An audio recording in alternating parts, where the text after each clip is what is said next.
Thank you very much, Sheyi, and I appreciate you guys all. The wonderful, I call you, and I mean it, the world's best team.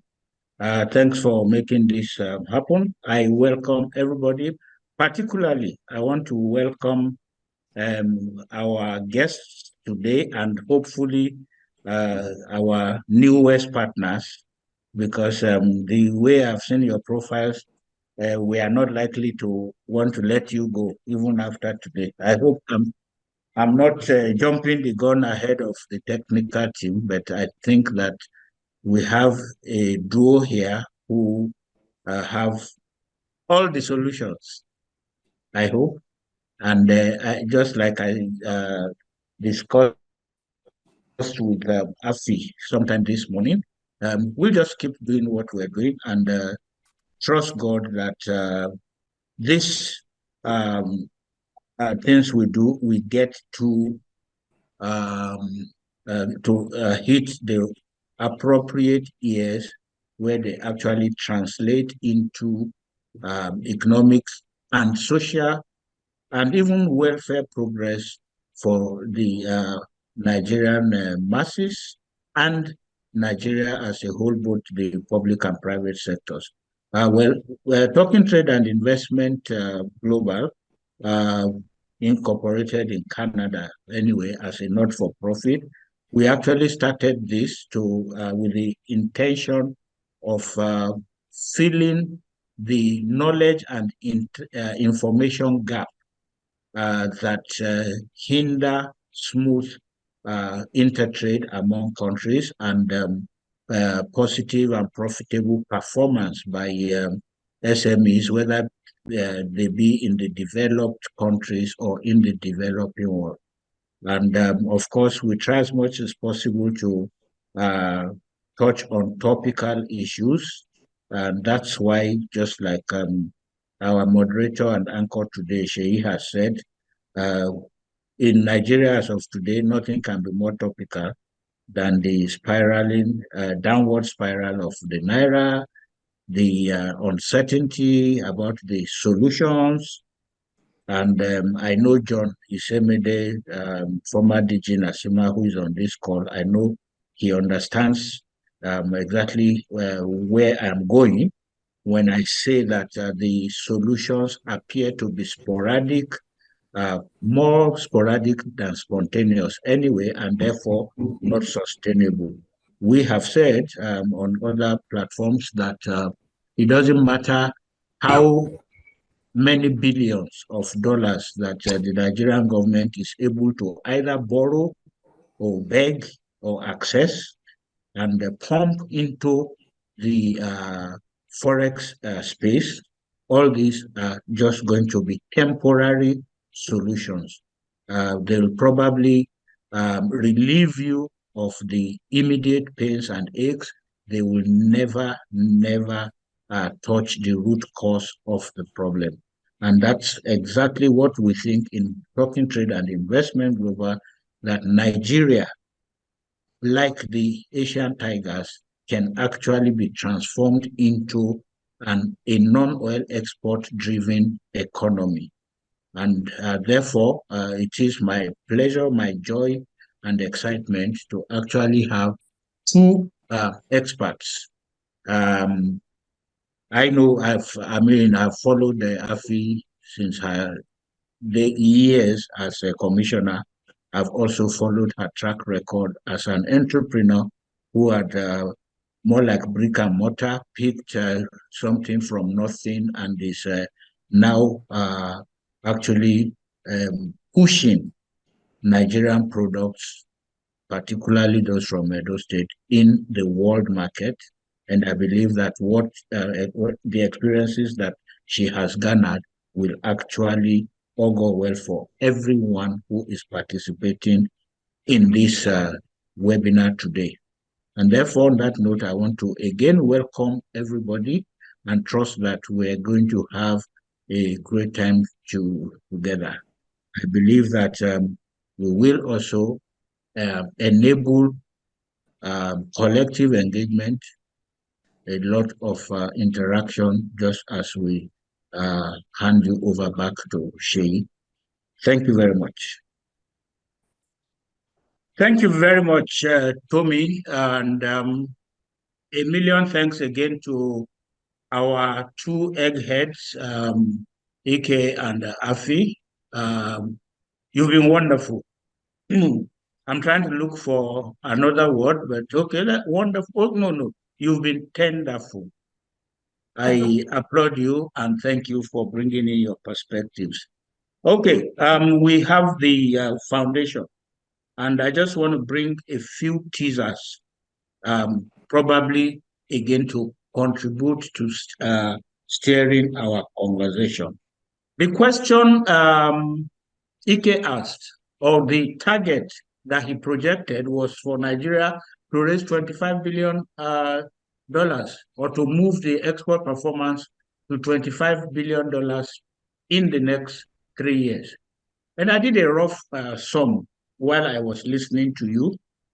This comes to probably 8 point something billion dollars per annum, or let's even say, let's round it up to $10 billion per annum.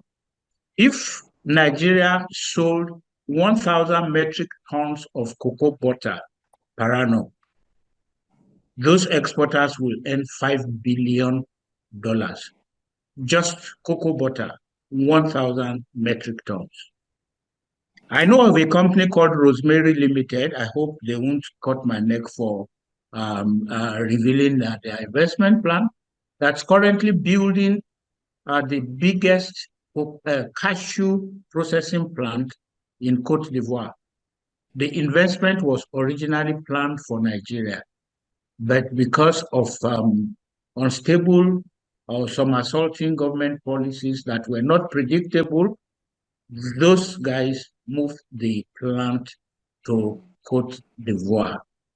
Mr. Ikechukwu's list of top 5 exporters had Indorama Petrochemicals and 2 or 3 metals.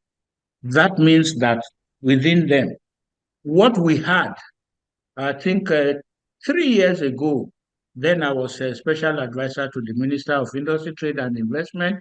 We actually had an interactive forum, a dinner for top 100 Nigerian exporters somewhere at the Oriental Hotel in Lagos. And I think that not up to 5 of these were in the mines and metals. So, like, I'm trying to bring all of this. Okay, John, I'm trying to see that Nigerian exporters, including you, Afi, are presently playing in the global market in spite or in defiance of government's, the absence, total absence of government support for the industry. But this is a sector that can actually replace oil, and it is not a futuristic. I'm talking about in the immediate term. How to do this are the things that I would appreciate that our comments going forward come on. And I'll give you an illustration that I always give because it's so simple, even though it sounds so cheap. I'm sure Bosu Sholani can attest to this. She wasn't there, but some of her members were. In August 2022, I persuaded SMIDAN and Nigeria Export Promotion Council to support a Made in Nigeria solo exhibition in Banjul, the Gambia. When the concept note got to the Gambian authorities, they jumped on board and insisted it had to be a Nigeria-Gambia thing. That was the origin. By the time it was a 10-day event, by day 4 of the Nigeria-Gambia trade exhibition, 30 Nigerian SMEs that went for that exhibition had sold in cash on the spot sales close to 200,000 US dollars. Now imagine, for people like Ike, who are very versatile in this and with banking experience and everything. Let's imagine, and let me quickly tie that to the efforts that AFI is making in North America. As at my last rough guesstimate, Walmart has about 3,500 outlets in the Ontario region of Canada. 3,500. If Nigeria sold a 20-foot container load of banana chips to each of these outlets, your $25 billion is coming in less than a year. So my answer to all of these things that we're talking about, there has to be a definitive approach. Now we talk about government. Yes, it's got to be government. Why? Because Nigerian products are not in the Canadian market officially, because there has been an absence or a weak interaction between the Nigerian authorities. And now I'm talking about NAFDAC and SON, one for the food and ingestibles, the other for manufactured products. That's the reason why if you need to export Nigerian yam, you need to put it in a box that is marked fresh yam produced in Ghana. Because the Ghanaian authorities have taken the steps to engage with CFIA in Canada. And therefore, if you go to CFIA portal today, you'll see admissible imports. Yam comes under Ghana. It doesn't come under Nigeria. And I could go on and on. So where is the engagement? It's not there. Nobody has taken the proactive step to ensure. Afi talked about legal steps to understand and to activate a relationship with the target countries. These are things that we need to do if if non-oil export must generate on a sustainable basis. Back to the women who went to Gambia, 200,000 US dollars in 4 days. None of those guys was going to come to any bank in Nigeria to apply for BTA or for school fees for their children for that year, because already they had it in their hands. So can we do that approach that enables us to say, okay, we want to work with Afi Braimo to actually place 3 Nigerian products on all the shelves of all Walmarts in North America, and build the capacity, the export readiness. And this means across the entire value chain, from production to financing to logistics to infrastructure to all those challenges that Ikechukwu listed. This is an export-driven approach that I'm advocating. More importantly and more immediately, the only support that has existed for Nigerian exports and Nigerian exporters over the last 12, 14 years has been the Export Expansion Grant. Nigerian exporters have not received the grant since 2017.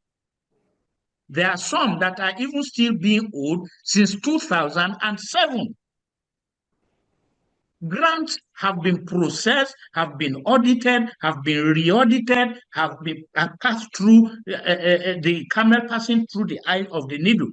It's sitting on the president's table for transmittal to the National Assembly so they can get this. So I can go on and on. My recommendation, at least to demonstrate, to put their mouth where their dream is government needs to call exporters together and find out, and negotiate, judge, or discuss what would you need us as government to do for you to be able to generate the foreign exchange that will show up the value of the Nigerian Naira, that will rebuild our foreign reserves from the paltry 33 billion that we're talking about that will restore confidence in the diaspora to come back to the official channels of remitting whatever they have, rather than what Ike has rightly told us. Because when the official channel is not attractive, the opposite. I had an English teacher in primary school, words and opposites, official, non-official. Okay. So we will end up in non-official. Thanks, Shay. Sorry I took so much time. There's this saying that happy are those who expect little, for they will never be disappointed. I'm sorry to say that your expectations are just too high level, too high up there, and may not be met in the way that you want them to be met. Every single thing that you have said, my dear brother, TATRIG is just one of those voices that have been trying to amplify. In fact, if you ask me, I don't know why I still have a voice, because my larynx should have disintegrated many years ago. I started this campaign 30 years ago, but it's not about me. It's just to give you an insight into what some of us, including John Isemede, I don't know if he had another engagement, have been on for over 30 years. We have been championing this. So I'm aware of Wale Adeniyi, the Controller General of Customs, interest and passion, and the reason why he designated Lily Pond as an export terminal. But I can tell you for a fact and for free that I was on an NTA program, Lens on Africa, about 2 Fridays ago with the controller of the Lily Pond export terminal of the Nigerian Customs Service. I think this is scratching the surface. I think that people like Wale Adeniyi, Dera Ansem, and the gentleman controller who was on that program with me actually need also to put together probably a bigger think tank of people like you, Afi, and some of the other eggheads out here on this call today. And then I'm using that as they say in when they do Christian crusades, as a point of contact, because we seem to be preaching to the converted. When you bring government agents to these conversations, NEPC had a national conference on non-oil exports at the Transcorp Hilton Hotel about 1.5 to 2 months ago. And I can tell you that immediately after the closing ceremony, immediately after, even the Minister of Industry, Trade and Investment had gone, because for them, the success is in the opening ceremony. But these are the people who are supposed to sit down and listen to what you and I and other players, stakeholders, and practitioners are saying. They never do. And this has been a recurrent, perennial challenge. The authorities never sit down to listen, to hear, so that they can map out an action plan.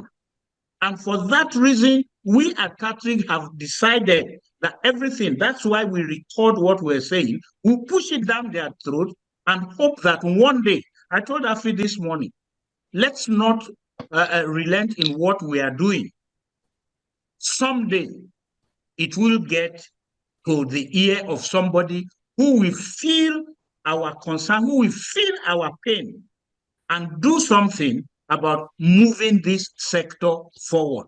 My very first interview with on Morning Line with Nancy at the onset of this administration, I articulated and amplified the fact that I have seen all the economic initiatives that the Bola Ahmed Tinubu administration has put on the plate.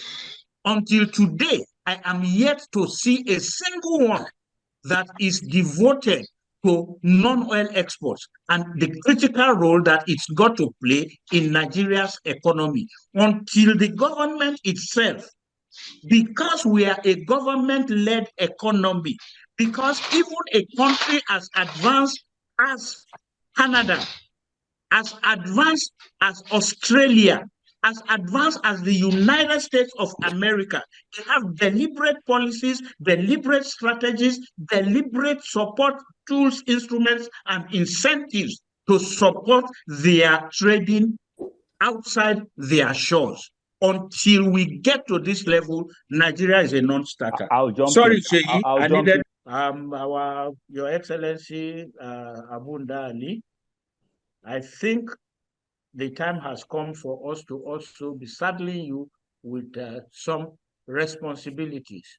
Afi mentioned if every commissioner could could chart a course, could create a focus in the line of non-oil exports. But I am aware that your ministry, Industry, Trade and Investment, does have an annual National Council on Industry, Trade and Investment. I am not too sure of how many times or how many people, practitioners, knowledgeable experts that are invited to these your councils of industry, trade, and investment. So the first responsibility that on behalf of the team and the members of TATRIG that I am charging you with is to bring this to the attention of your ministry, your minister, to probably include going forward a feedback mechanism that allows experience sharing from people who are actually in the field. I know that before the national councils, you do have, I think the last one you held in Katsina, I know about 3 or 4 people who were there night and day preparing papers. No, it is not time for preparing papers. These papers come from Harvard textbooks. Let's hear people who are there in the field, who are feeling the pinch of absent or inefficient infrastructure, who are feeling the impact of over-dramatization of the domestic trade environment. For example, and I will close on that, if not, I will keep on and on and on. When you hear devaluation or the, what do you call it, Naira is now 1,350, then the government says, oh, this is good for export. Has anybody asked how this is good for export? How can it be good for export? I bring Gary into Toronto. As of today, if I'm to distribute to the 250 or so Nigerian stores there, they will not buy my Gary more than the 74 cents per kg that they bought it in 2019. In 2019, and Elizabeth Nwankwo is aware of this because I packaged in her factory there in Ibadan. In 2019, a kilogram of Gari cost me 173 Naira per kg. And by the time I add the cost of packaging and the cost of transportation, I arrived at the African store. I proposed my Gari at 95 cents. They said, no, they're not taking. They give me 74 cents. So if I have a profit margin of maybe 0.5%, today, the same kilogram of Gari has gone up to 800, 900 Naira. And I'm still going to do packaging. I'm still going to pay, freight charges that are now factored at the current exchange rate of 890-something Naira per dollar, official rate. But by the time it gets to Toronto, it's already maybe $1.80-something cents. The person I'm going to sell to has not marked up how much they're going to buy it from me. How does this become an advantage for non-oil exports unless government activates the 18 incentives that exist under the Export Incentives and Miscellaneous Act of 1986 out of which only the export expansion grant is functional today, and that I have told you guys since 2017, no Nigerian exporter has been able to receive their grants. Somebody needs to hear this.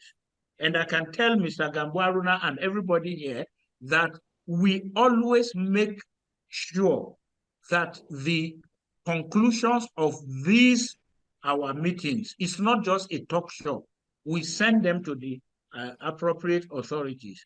And the recording of this one in the next 24 hours, I am sending them to the personal box of Noye Ayeni, the ED of NEPC, as well as the Minister of Industry, Trade and Investment. Let's hope that, let me end with Gambo's analogy. Let's hope that there is a butler out there who will draw attention of Pharaoh to the existence of solutions to these problems that seem to defy their understanding, with absolute due respect. I end on this note, and I say thank you, and thank you very much indeed, because we are coming back again the next month for the next edition. Thanks.